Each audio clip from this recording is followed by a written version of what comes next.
Guys কি খবৰ আপোনালোকৰ আশা কৰোঁ আপোনালোক সকলোৱে ভালে আছে সুস্থ আছে আৰু হেপী আছে ৰাতিপুৱাৰ পৰা আসলতে আজি লাভলিনাৰ খেল চাম বুলি এক্সাইটেড হৈ আছিলোঁ আৰু সব কাম বন এৰি কৰি এতিয়া মই মা আৰু দেউতা বহি আছোঁ খেল চাবলৈ মা আৰু মই এপিনে বহি আছোঁ আৰু দেউতালৈ চাওকচোন দেউতাই হাত দাঙি আছে মানে যেন দেউতাই মাৰিব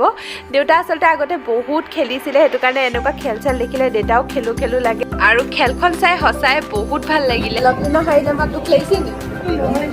তাকেতো ন তাৰ যি চব মানুহে সেয়া কৰি আছে লাভলিনাৰ কাৰণে জিকা খাই আৰু অলপ ভাল লাগিল বাৰু যিয়ে নহওক এতিয়া যাওঁ মই গান খেলোঁগৈ আকৌ এবাৰ এইটো মোৰ বেলকনিৰ পৰা ওলমি আছে মানি প্লেণ্ট এইবোৰ ইয়ালৈকে ইমান বেছি হেং হৈছে দেখিব ধুনীয়া লাগিছে মই ভাবিছোঁ একদম চব পিনে যদি হেং হৈ যায় দেখিবলৈ বহুত ধুনীয়া লাগিব এইটো মোৰ ওপৰৰ বেলকনিৰ পৰা ডাইৰেক্ট হেং হৈছে ইয়ালৈকে লাভলিনা নিজিকিলে বহুত আশা কৰি আছিলোঁ কিন্তু উপায় নাই খেল হয় কম্পিটিশ্যন হয় কোনোবা জিকিব কোনোবা হাৰিব জিকা হয় বেছি ভাল লাগিলে হয় মনটো কিন্তু নিজিকিলে যেতিয়াও আৰু যিহেতু অলিম্পিকত গৈ পেলাই খেলাৰ সুবিধা পোৱাটোৱে বহুত ডাঙৰ কথা বহুত ডাঙৰ কথা আৰু লগতে অসমৰ প্ৰথমগৰাকী খেলুৱৈ যি অলিম্পিকত মেডেল আনিছে আমাৰ কাৰণে বহুত ডাঙৰ কথা বহুত বেছি প্ৰাউড ফিল কৰিছোঁ সেইটো কাৰণে বহুত কংগ্ৰেচুলেশ্যন লাভলিনাক লগাই থৈছোঁ হেয়াৰ মাস্ক এইটো লগাইছোঁ মই গুড ভাইবছৰ কেৰটিন হেয়াৰ মাস্কটো এতিয়া গাটো ধুমগৈ আৰু ভাবিলোঁ ব্লগটো ষ্টাৰ্ট কৰি লওঁ মই চাব লওঁতে আচলতে ব্লগটো ষ্টাৰ্ট কৰিছিলোঁ চ' আপোনালোক সকলোকে মোৰ আজি ব্লগলৈ স্বাগতম জনাইছোঁ আশা কৰোঁ আপোনালোকে ব্লগটো চাই ভাল পাব আৰু যদি ভাল পায় যদি ভাল লাগে লাইক শ্বেয়াৰ এণ্ড কমেণ্ট কৰিবলৈ নাপাহৰিব তলত থকা বেল বাটনটো হিট কৰি থ'ব যাতে মই আপোনাৰ সকলো ভিডিঅ' নটিফিকেশ্যন আপোনালোকে পাই থাকে ইপিনে মায়ে ফ্ৰাই কৰি আছে মাছ ভকুৱা মাছ আৰু এইপিনে মই লৈছোঁ 3 পিচ অলপ বেলেগকৈ ফ্ৰাই কৰিম মানে আদা নহৰু মিক্স কৰি এইটো মেৰিনেট কৰি থৈ দিওঁ তাৰপিছত এইটো ফ্ৰাই কৰিম আজি আচলতে জিকা দি পেলাই মাছ বনাব আৰু মই জিকা খাই একদম ভাল নাপাওঁ সেইকাৰণে আজি মই খাম এনেকৈ মানে অকল ফ্ৰাই মাছ খাম আৰু তাৰ লগত কি খাওঁ চাব লাগিব এতিয়া মায়ে থৈ গৈছে এইখিনি খাই থাকোঁ মানে এইখিনি অলপমান ফ্ৰাই কৰি লওঁ আজি আচলতে বহুত দিনৰ মূৰত হেৰিটো ঠিক হ'ল মানে ৱাশ্বিং মেচিনটো মাহঁতৰ বেয়া হৈছিলে কেইবাদিনো হৈ গ'ল একদম পঁইতাচোৰাবোৰ যে ক'ৰপৰা ওলাই মাথাটো গৰম কৰি দিয়ে পঁইতাচোৰা মানে ইমানেই পঁইতাচোৰা অতপালি প্ৰথমে এইটো যিটো মাইক্ৰ'ৱেভ হ'ল সেইটো বেয়া কৰিলে এতিয়া এইটোতো ঠিকেই হোৱা নাই এইটো ঠিক হওঁতে কিমান দিন লাগে ঠিক নাই এইটো কমপ্লেইন কৰিব লাগিব কিন্তু এতিয়া ৱাশ্বিং মেচিনটো বেয়া হৈছিলে ৱাশ্বিং মেচিনটোতো নেচেচেৰী মানে হয় মাক লাগেই মায়েতো কাপোৰ ধুব নোৱাৰে সেইটো কাৰণে সেইটো ঠিক কৰা হৈ গ'ল বাৰু আজি এই মাত্ৰ ঠিক কৰি থৈ গৈছে তো এতিয়া মায়ে সেয়া ঠিক কৰি আছে আৰু মই মাছখিনি ফ্ৰাই কৰি লওঁ মায়ে অলপ কৰি থৈ গৈছে মিক্স কৰি থৈ গৈছে মই মাত্ৰ ফ্ৰাই কৰিবলৈ হ'ব এতিয়া আগতে মাছ ফ্ৰাই কৰিবলৈ ইমানেই বেছি ভয় লাগে ন মুখে চুখে তেল আহি পৰেহি বুলি কিন্তু আজিকালি আৰু কৰোঁতে অলপ কৰোঁতে হৈ গৈছে অভ্যাস আৰু পিছে এইটো মাছ ইমান নুফুটেও মানে বেলেগ মাছবোৰ বেছি ফুটে কিন্তু এইটো মাছ ইমান নুফুটে ইমান ভয়ো নালাগে সেইকাৰণে তো ফাৰ্ষ্টে এইখিনি ফ্ৰাই কৰি লওঁ প্ৰথমে বাকীবোৰৰ কাৰণে কৰি লওঁ তাৰপিছত মোৰ কাৰণে কৰিম আমাৰ এনেকৈ আদা নহৰু পেষ্ট কৰি থৈ দিয়ে দুদিন 3দিনৰ কাৰণে হৈ যায় আৰু তো সেইটো কাৰণে ইয়াতে পেষ্টখিনি ইয়াতে দি দিওঁ মই লৰাই দিওঁ নেকি বহাই দিব লাগিব বহাই দিওঁ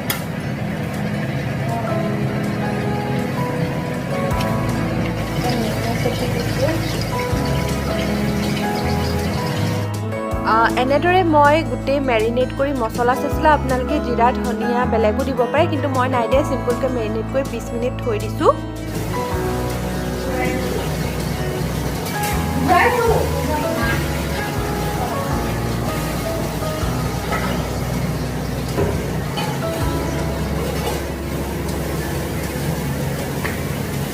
আৰু এনেদৰে নৰ্মেলি মই ফ্ৰাই কৰিছোঁ কাৰণ মোৰ এনেকৈ ক্ৰিস্পি ফ্ৰাইটো খাই বিৰাট ভাল লাগে মাছৰ ইয়াৰ তাত দিয়া মাছৰটো হৈ গ'ল আপুনি মই ভেন্দি ফ্ৰাই কৰি আছোঁ এইখিনি হ'লে হৈ যাব আৰু এয়া হৈছে শেৱালি ফুল, শুকুৱাই থোৱা শেৱালি ফুল যিখিনি মায়ে ধুই লৈছে আৰু এয়া তিতা দি মাছ বনাব আৰু বহুত ভাল পায় ইয়াতে সকলোৱে খায় এই তিতা শেৱালি ফুলৰ তিতা দি। মোৰ মায়েতো মানে মোৰ ঘৰত মায়েও বিৰাট ভাল পায় শেৱালি ফুল খাই, সেইটো কাৰণে যেতিয়া শুকুৱাই থওঁ তেতিয়া মায়ে শেৱালি ফুলৰ তিতা তৰকাৰী কোনে কোনে খাই ভাল পায় বাৰু। দিয়া শেৱালি ফুল শুকুৱাই থৈ দিয়ে ন মা? শুকুৱাই থৈ দিছে কিমান দিন হ'ল? 1 বছৰ ভালে থাকে। আমাৰ ঘৰৰ আমাৰ বাৰাণ্ডাতে আছে শেৱালি ফুলৰ গছজোপা তাতে, আৰু তাতে মানে বহুত দিন থাকে বোলে। এইটো ঘৰত চবেই খাই ভাল পায়, মই ইমান নাখাওঁ বাৰু শেৱালি ফুলৰ। ভাল পায় হা? এইটো খাই ভাল পায়? খাই ভাল লাগে। এই আটা গুৰি দিলে ন, লৰাই দিব লাগিব। আটা গুৰি দি দিলে প্ৰথমে তেলত শেৱালি ফুলৰ এইখিনি দি পেলাই আটা গুৰি মিক্স কৰি দিলে লৰাই দিম।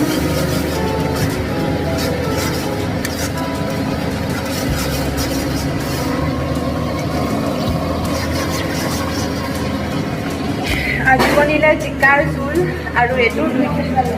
দিয়ক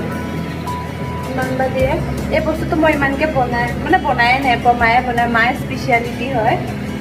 মায়ে শিকাই আছে মোক, পিছত মই বনাব লাগিব নহয় নে? পিছত মই বনাব লাগিব যে। এতিয়া বাচি থকা মাছখিনি ইয়াতে দি দিম। দিয়ক হৈ গ'ল। পানী দিব লাগিব নে? মানে এইটো গ্ৰেভিয়ে থাকে ন, সবটোতে হৈ থাকে। হৈ গ'ল। এইটো বেছি টান নহয়, কিন্তু কিটিপটো জানিব লাগিব কেনেবাকৈ ভুল হ'লে। বেছি তিতা হৈ গ'লে হয় নাই, কিমানকণ দিয়ে কিমানকণ নাই সেইটো জানিব লাগিব। ইমান যে কম কথা কয় মায়ে, 9, 10 ইমান যে কম কথা কয়, কথাই নকয়। পিছত আকৌ ক'ব পায় শাহুমায়ে কথা নকয়, শাহুমায়ে ভৰিক বেয়া পায় এনেকৈ ক'ব। হা ঠিকে হৈছে, শাহুমায়ে বোৱাৰীক বেয়া পায় এনেকৈ ক'ব আপোনাক, বুজিছে? শাহুমা না হৈ গ'ল তিতা আজি স্পেচিয়েল।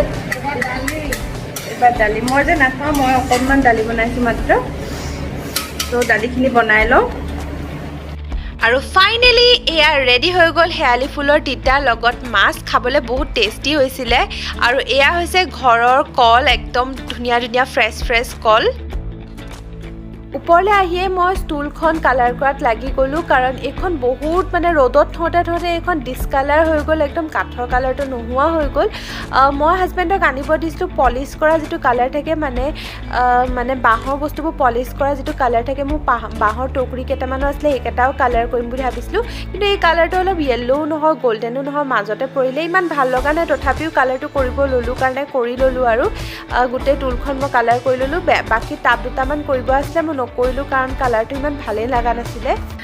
ফাৰ্ষ্ট কোটটো মাৰি পেলাই এইমাত্ৰ ৰ'দত দি থৈ আহিলোঁ, আৰু কালাৰটো যে ইমান বেয়া লাগিছে ন, কি ক'ম আৰু, কিবা হালধীয়া টাইপৰ লাগিছে। একদম মানে যিটো হেৰি কয় ন, পলিচ কয় ন, সেইটো নিচিনা নহয় বাৰু। উপায় নাই, লগাই থলোঁ। কেতিয়াবালে মই সেইখন হোৱাইট বা ব্লেক কৰি দিম, যেতিয়া মানে কিবা থিম টাইপৰ ল'ম ন, তেতিয়া সেই থিমটো হিচাপত কালাৰ কৰি দিম। এতিয়াৰ কাৰণে সেইটোৱে হ'ব। বাকী মই আৰু দুটামান বস্তু উলিয়াই থৈছিলোঁ, একদম নকৰোঁ কালাৰ, সেইটো কালাৰ হোৱাইট বা ব্লেক কৰিব লাগিব, সেইটো কাৰণে এতিয়া নকৰোঁ, দুদিনমান পিছত কৰিম। আৰু ইমানে ধুনীয়া গোন্ধাই আছে ন। এতিয়া মানে থিনাৰটো ইউজ কৰিছিলোঁ, থিনাৰটো লগোৱাৰ কাৰণে ইমানে ভাল লাগিছে গোন্ধটো। মই খুব ভাল পাওঁ এনেকুৱা টাইপৰ থিনাৰ হওক, কেৰচিন হওক বা আপোনাৰ চিত্ৰনলা হওক, এনেকুৱা টাইপৰ গোন্ধবোৰ ইমান বেছি ভাল লাগে ন। খাই দিওঁ লাগে। একবাৰ খাই দিলে আৰু চেটেপ তাতেই শেষ। আৰু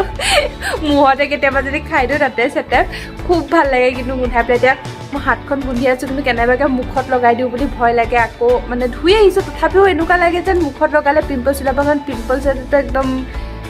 মানে প্ৰব্লেম ইয়াত মেইন প্ৰব্লেম সেইটো কাৰণে ভয় লাগে আকৌ এবাৰ হাতখন ধুই আহি শুম আৰু এতিয়া অকণমান ৰেষ্ট লৈ লওঁ বুলি ভাবিছোঁ পিছত বাকীখিনি কাম কৰিম আৰু চ' এতিয়া বাজি গ'ল 9টা আৰু জাষ্ট মই 2টা ভিডিঅ' কমপ্লিট কৰিলোঁ আপোনালোকে তলত গোটেই বস্তু ৰখা আছে 2টা ভিডিঅ' কমপ্লিট কৰিলোঁ আৰু তাৰপিছত এতিয়া আকৌ শাৰী পিন্ধি মানে ট্ৰায়েলখিনিও কৰি ল'লোঁ নহওক এতিয়া মই যাওঁ তললৈ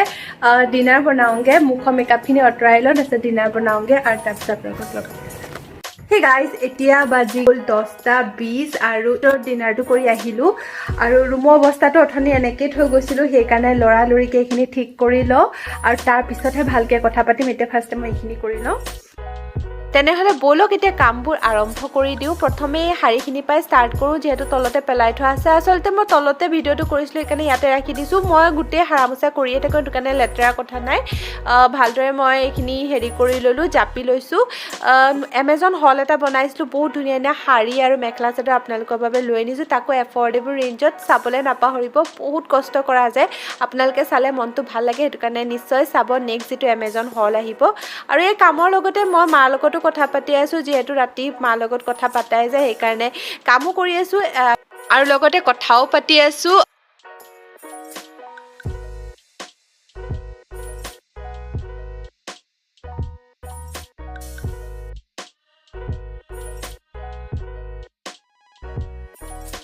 চ' গাইজ এতিয়া বাজি গ'ল 11টা আৰু মোৰ কাম এতিয়া কমপ্লিট হৈ গ'ল চাব পাৰে এইটো মোৰ ভুটীয়া ডাৰ্চটো কৰবাৰ এই মাত্ৰ বন্ধ কৰি চব ঠিক কৰি আহিলোঁহে এইটো আকৌ নিজে নিজে খোল খাই গ'ল তো এইটো এতিয়া মোৰ হৈ গ'ল গোটেই ৰুমটো চিজিল হৈ গ'ল চব চিজিল হৈ গ'ল পানী চানীও আনিলোঁ এইপিনে চেণ্ডেলটো তাতে খুলি থ'লোঁ বাৰু আৰু এইপিনে বেডশ্বীটো পাৰিলোঁ মানে ৰাতি শুব পৰাকৈ এনেই গাৰুবোৰ সজাই থৈছোঁ এতিয়াৰ কাৰণে এখনৰ চোলাটো ভালকৈ পিন্ধোৱা নহ'ল তাক আধাকৈ পিন্ধোৱাই থোৱা হ'ল সেইটো এতিয়া মই ঠিক কৰিমগৈ বহিলে আৰু এইটো হৈছে মোৰ য়েল্ল' কাপ যিটো একদম বহুত ভাল লাগে আৰু গোটেই মোৰ থিমটোৰ লগতো মিলি যায় আজি মই য়েল্ল' পিন্ধি আছোঁ ইমান কইনচিডেঞ্চ মই এইটো নেইল ষ্টিকাৰ লগাইছিলোঁ আৰু আজিয়ে ইয়াৰ অৱস্থাটো চাওক আধাখিনি গুচি গ'লগৈ মই নেইল আৰ্ট কৰাই কি লাভ হ'ব কাৰণ বাচন চাচন ধুওঁতে কাম বন কৰোঁতে আল্টিমেটলি একোৱেই নাথাকে তো নেইল আৰ্টবোৰ কৰি পেলাই এনেই পইচা ৱেষ্ট কৰাৰ বাহিৰে একো নহয়গৈ মানে আমাৰ নিচিনা মানুহৰ কাৰণে মানে এইবোৰ নহয় গোটেই চাওকচোন বাচন ধুওঁতে চাল বাকতি এৰায়ে গ'ল গোটেই পলিথিনটো কৈ দিলোঁ ব্লগটো চাগে দীঘলেই হৈ গ'ল আজিৰ ব্লগটো আৰু বেছি দীঘল নকৰোঁ ওলাইছোঁ আশা কৰোঁ আপোনালোকে ব্লগটো চাই ভাল পালে যদি ভাল লাগিল লাইক শ্বেয়াৰ এণ্ড কমেণ্ট কৰিবলৈ নাপাহৰিব আৰু যদি আপোনালোকে মোৰ চেনেলটো প্ৰথমবাৰ আহিছে তেনেহ'লে প্লিজ মোৰ চেনেলটো ছাবস্ক্ৰাইব কৰি থৈ যাব তলত থকা বেল বাটনটো হিট কৰি অল কৰি থ'ব যাতে মই বনোৱা সকলো ভিডিঅ'ৰ নটিফিকেশ্যন আপোনালোকে সকলোতকৈ সোনকালে পায় চ' আজিৰ ব্লগটো মই ইয়াতে শেষ কৰিলোঁ অতি সোনকালে নতুন এটা ব্লগ লৈ আপোনালোকৰ মাজলৈ ঘূৰি আহিম কিন্তু আজিৰ কাৰণে বাই বাই